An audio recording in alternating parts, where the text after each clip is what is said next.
Hello बच्चों, let's see this question. The question says 7 resistances are connected as shown in figure. The equivalent resistance between point A and point B.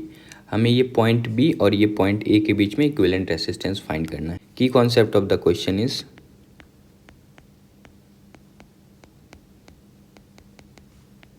First key concept of the question is combination of resistance.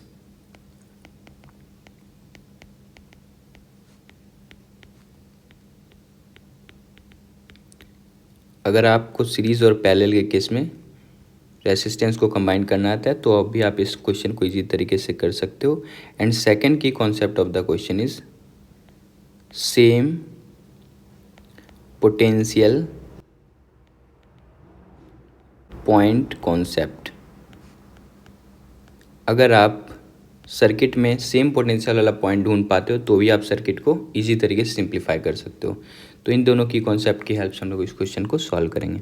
अगर ये जो circuit दिया हुआ है question में, इसके हिसाब से अगर आप देखो तो ये वाला पॉइंट ए है, ये पॉइंट ए है. सेम पोटेंशियल पॉइंट का मतलब होता है कि ये ए पॉइंट एक्चुअल में कहाँ से कहाँ तक है. तो आप देखो वायर का कनेक्शन जहाँ से जहाँ तक जाए वो हर पॉइंट को आप ए पॉइंट बोल सकते हो. तो ये सारा ए पॉइंट है.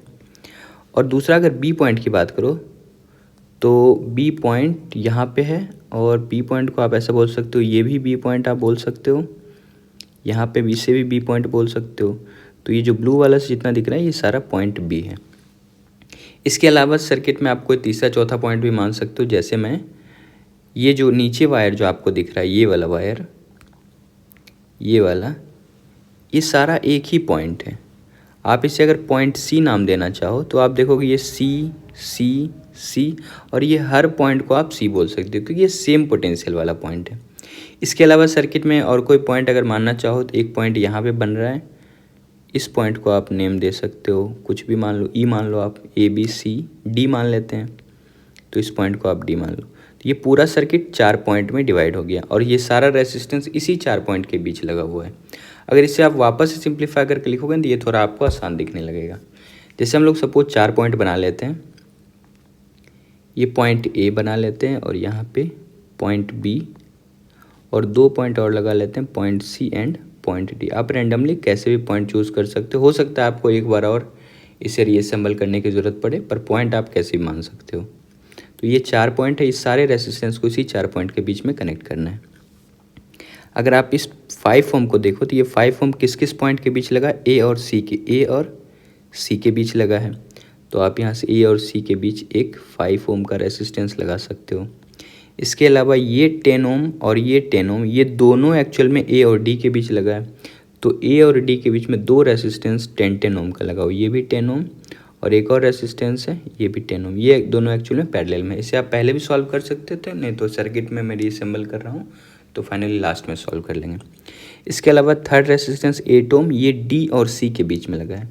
तो आप देखोगे डी और सी के बीच में ये वाला रेसिस्टेंस 8 ओम का लगा है, तो ये 8 ओम में लगा दे रहा हूँ. इसके अलावा ये जो 3 ओम रेसिस्टेंस ये डी और बी के बीच में है, तो ये डी और बी के बीच में ये जो रेसिस्टेंस है ये 3 ओम का है.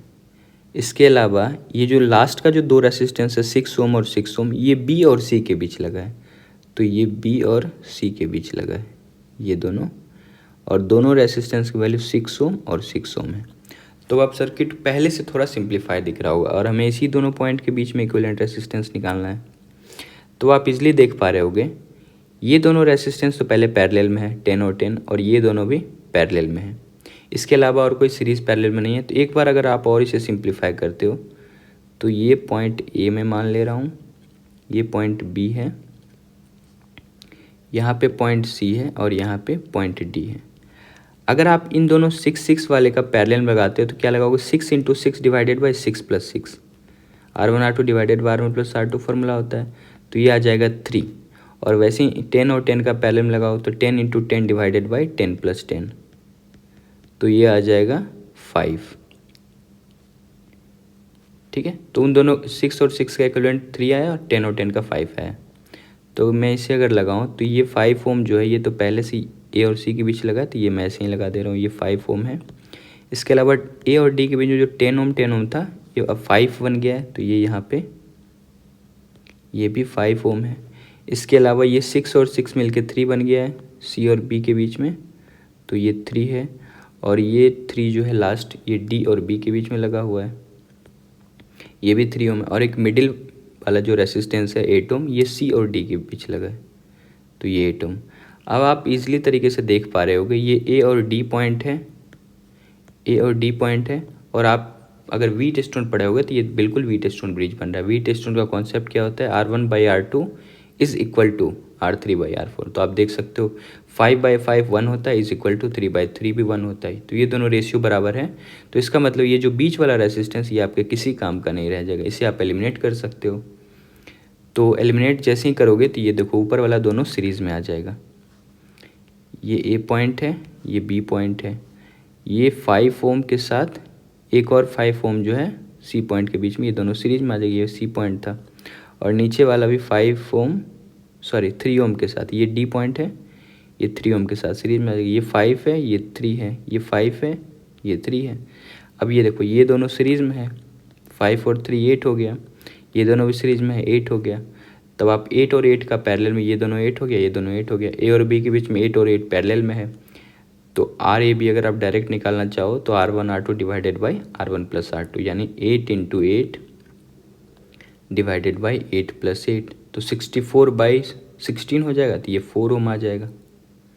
तो final answer of the question is 4 ohm. So option 2 is the correct option.